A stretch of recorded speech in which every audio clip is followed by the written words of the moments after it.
Good morning students, मैं Karuna. Welcome to my channel maths mania.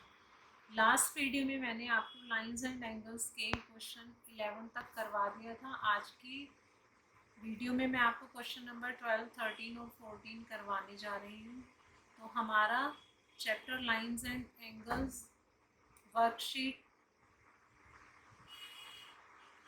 5.1, इसका question number 12 है। Find the values of the angles x, y and z in each of the following।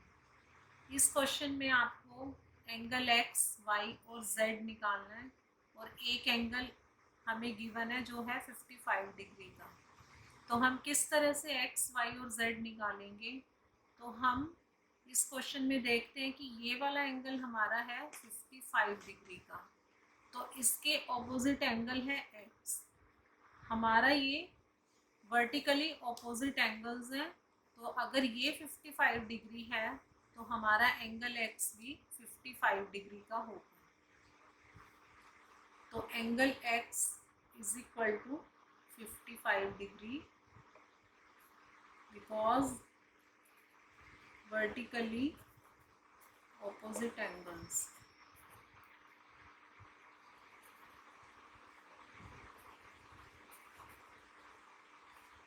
तो ये angle 55 है, तो x भी हमारा होगा 55 degree.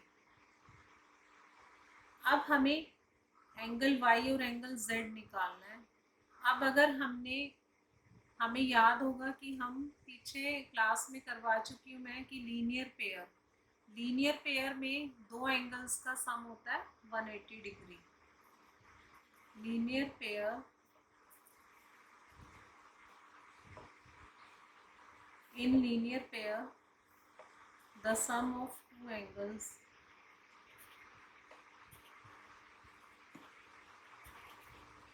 Is equal to 180 degree. अगर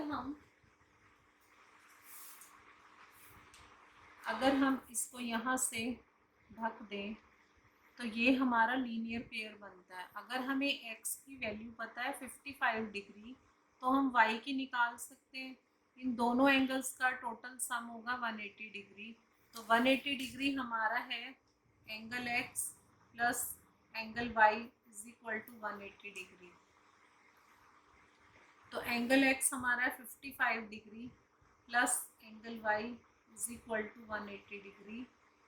तो angle y is equal to 180 degree minus 55 degree. तो ये हमारा हो जाएगा 5 टू 125 डिग्री। तो एंगल y हमारा होगा 125 degree. Angle y is equal to 125 degree. अब उसी तरह जब एंगल y 125 डिग्री है तो एंगल z भी हमारा होगा 125 degree. Same vertically opposite angles. तो angle y is equal to angle z because vertically opposite angles. तो इस क्वेश्चन में हमने देखा है कि हमारी दो प्रॉपर्टीज यूज हो रही है, एक तो लीनियर पेयर की और एक vertically opposite angles. Vertically opposite angles में ऑपोजिट एंगल्स जो हमारे होते हैं वो इक्वल होते हैं, और लीनियर पेयर में दो एंगल्स का सम होता है 180 डिग्री। इस तरह से हमने एंगल x, एंगल y और एंगल z निकाल लिया। तो इस तरह से हमारा क्वेश्चन नंबर 12 का फर्स्ट पार्ट हो गया। अब हम करते हैं सेकंड पार्ट। तो सेकंड पार्ट में भी ये एंगल हमारा है 40 डिग्री, तो इसका वर्टिकली ऑपोजिट एंगल है z। तो ये 40 डिग्री है, तो हमारा z भी कितना होगा 40 degree. z is equal to 40 degree. तो z is equal to 40 degree. Same vertically opposite angles.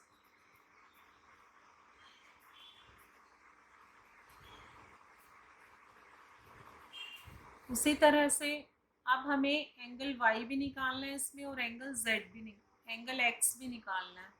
तो एंगल वाई कैसे निकालेंगे, जैसे मैंने पिछले पार्ट में करवाया था, अगर हम इसको देखते हैं, अगर हम इसको यहाँ से ढक लें तो ये हमारा लीनियर पेयर बनता है, एंगल वाई और एंगल जेड।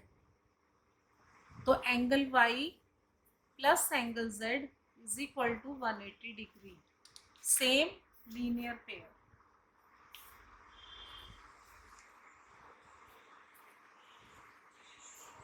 तो एंगल जेड है हमारा 40 डिग्री और एंगल वाई हमें निकालना है, तो सेम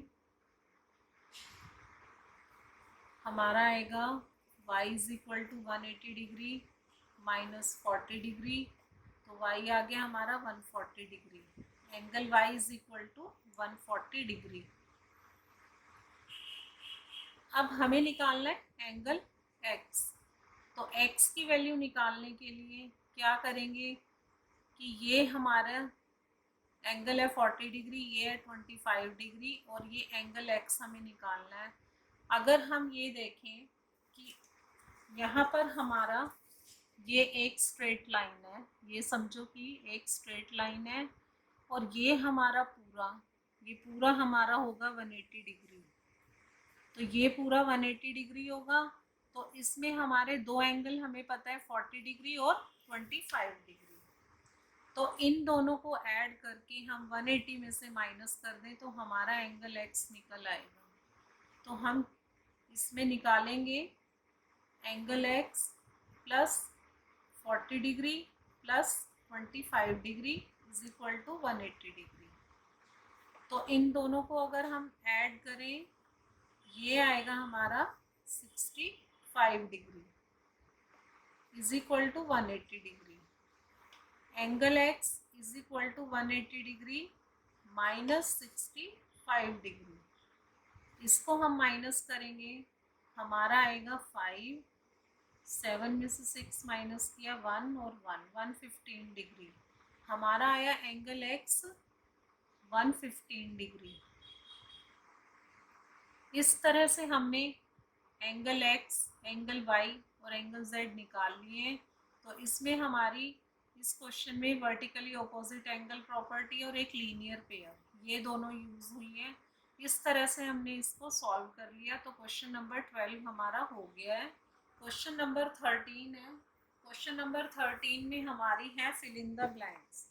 तो मैं आपको ये बुक में से ही पढ़कर बता देती हूँ। क्वेश्चन नंबर 13 है fill in the blanks. If two angles are complementary then the sum of their measures is, अगर दो एंगल जो हैं हमारे वो कॉम्प्लीमेंट्री हैं तो उनका सम कितना होगा। मैंने आपको लास्ट वीडियो में बताया था कि जो कॉम्प्लीमेंट्री एंगल्स होते हैं उनमें दो एंगल्स का सम होता है 90 डिग्री। तो यहाँ पर हमारा आना चाहिए 90 डिग्री। आप चाहें तो अपनी बुक निकाल कर उसमें ये फिल इन द ब्लैंक्स जो है कंप्लीट कर सकते हैं। तो फर्स्ट हमारा आ जाएगा 90 डिग्री।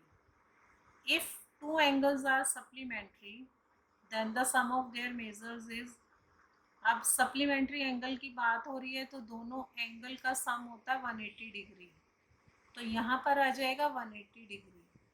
अब है two angles forming a linear pair are. अभी मैंने आपको क्वेश्चन नंबर 12 में बताया था कि जो लीनियर पेयर होते हैं उनमें जो दो एंगल होते हैं वो 180 डिग्री के होते हैं। तो यहाँ पर हमारा आ जाएगा 180 डिग्री। इसमें हमारा थर्ड पार्ट में आया 180 डिग्री। फोर्थ पार्ट है हमारा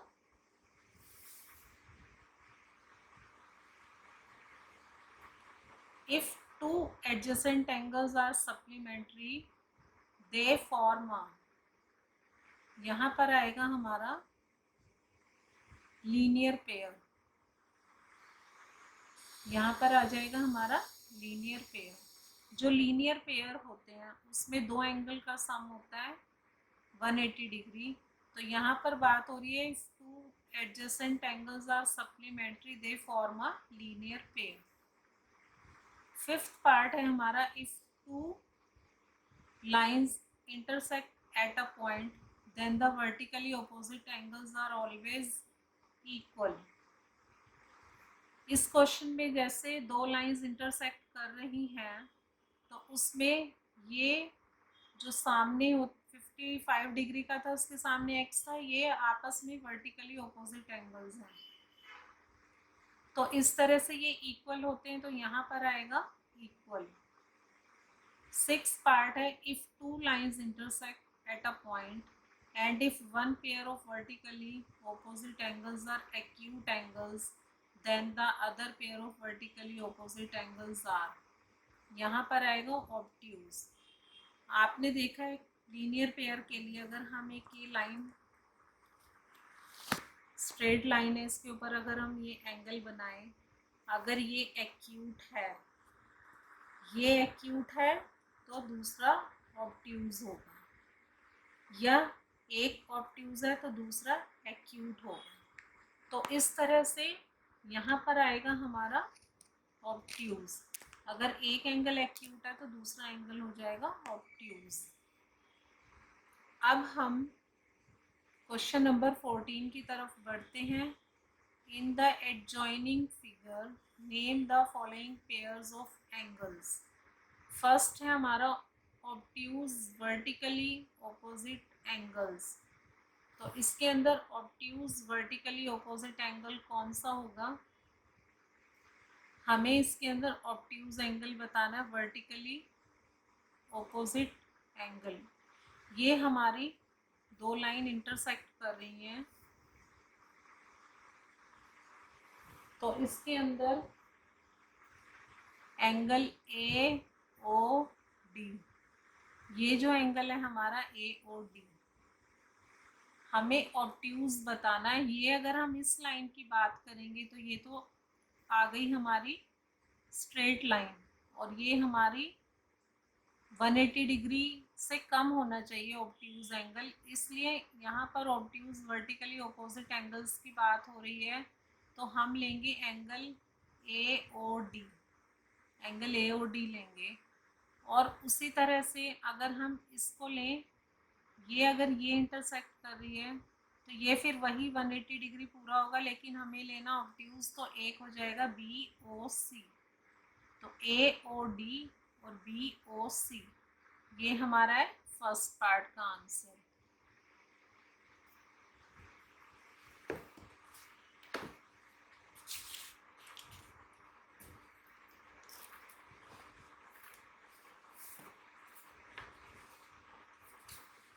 फर्स्ट पार्ट का आंसर होगा हमारा ऑब्ट्यूज वर्टिकली ऑपोजिट एंगल्स का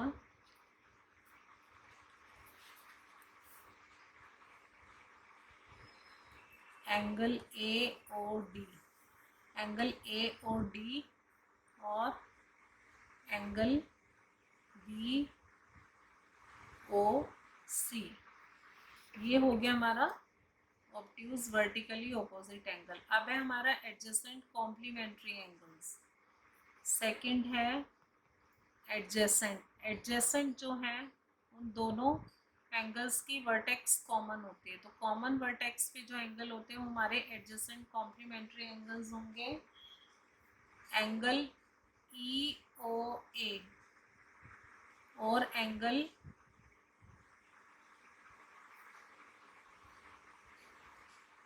ए ओ बी, ये हमारे हो गए एडजेसेंट एंगल्स। अगर हम यहाँ पे बनाएं, ये हमारा है ई, ये है ओ, ये है ए, ये है बी, ये हमारे कॉम्प्लीमेंट्री भी हैं और एडजेसेंट भी हैं, क्योंकि कॉम्प्लीमेंट्री का जो सम है वो 90 डिग्री होना चाहिए, तो ये आपस में 90 डिग्री का एंगल भी बन रहा है और ये एडजेसेंट भी है, तो हमारा एक एंगल हो जाएगा A O B, angle A O B, और एक एंगल हो जाएगा हमारा एंगल ए ओ ई। तो इस तरह से हमारा सेकंड पार्ट हो गया। अब हम आते हैं पार्ट 3 की तरफ, जो है हमारा equal supplementary angles. Supplementary angles में हमारा दो एंगल्स का सम होता है 180 डिग्री। अगर हम इस फिगर को देखें तो एंगल ई ओ बी और एंगल ई ओ डी ये हमारे सप्लीमेंट्री एंगल्स भी हैं और इनका सम हमारा ये 90 इधर है 90 इधर है, तो दोनों का सम हो गया 180 डिग्री। तो एंगल ई ओ बी और एंगल ई ओ डी हमारे हो गए इक्वल सप्लीमेंट्री एंगल्स, क्योंकि दोनों की तरफ 90 डिग्री हमारा एंगल है, तो उनका सम हो गया 180 डिग्री। अब हम आते हैं पार्ट 4 की तरफ, अनइक्वल सप्लीमेंट्री एंगल्स। अनइक्वल, इसमें ये ज़रूरी नहीं है कि दोनों 90 डिग्री के हों, एक एक्यूट और एक ऑब्ट्यूज हो सकता है। तो अनइक्वल सप्लीमेंट्री एंगल्स में हमारा हो जाएगा एंगल ई ओ ए, ये हमारा एंगल है ई ओ ए, और एंगल ई ओ सी। इसमें अगर हम देखें एंगल ई ओ ए तो हमारा है एक्यूट और एंगल ई ओ सी है हमारा ऑब्ट्यूज। तो इसलिए ये हमारे अनइक्वल सप्लीमेंट्री एंगल्स हो गए हैं। दोनों 90 डिग्री के नहीं है, एक एक्यूट है और एक ऑब्ट्यूज है। अब हम आते हैं पार्ट 5 की तरफ, जो है हमारा adjacent angles that do not form a linear pair. ऐसे एडजेसेंट एंगल्स जो हमारा लीनियर पेयर नहीं बनाते, ऐसे हमें एंगल्स इसके अंदर देखने हैं जो एडजेसेंट तो हो लेकिन लीनियर पेयर ना हो। तो हमारा कौन सा एंगल होगा? एंगल ए ओ ई और एंगल ई ओ डी। तो ये हमारे हैं एडजेसेंट एंगल्स, लेकिन ये लीनियर पेयर नहीं है। ए ओ ई और ई ओ डी, ये इधर तो 90 डिग्री है लेकिन ये इधर है हमारा 90 से कम। लेकिन लीनियर पेयर की ये प्रॉपर्टी है कि उनका सम होना चाहिए 180 डिग्री। तो ये हमारे एडजेसेंट है लेकिन 180 डिग्री के नहीं है। ऐसे ही angle A O B, angle A O B है हमारा एक्यूट और एंगल ए ओ ई ये हमारे हैं एडजेसेंट एंगल, लेकिन ये हमारा लीनियर पेयर नहीं है। यहाँ से यहाँ तक हमारा टोटल होगा 90 डिग्री, 180 डिग्री नहीं आ रहा है। तो ए ओ बी और ए ओ ई भी हमारे लीनियर पेयर नहीं है और एडजेसेंट एंगल्स हैं। ऐसे ही एंगल ई ओ डी और एंगल सी ओ डी हमारे होंगे। इसके अंदर ये हमारे एडजेसेंट हैं लेकिन लीनियर पेयर नहीं है। तो इस तरह से हमने सभी पार्ट्स कर लिए हैं और इस तरह से ये हमारी एक्सरसाइज कंप्लीट हो गई है। नेक्स्ट एक्सरसाइज में मैं नेक्स्ट वीडियो में मैं अगली एक्सरसाइज करवाऊंगी। ये वीडियो आपको पसंद आई है तो लाइक कीजिए, शेयर कीजिए और मेरे चैनल को सब्सक्राइब कीजिए। Thank you.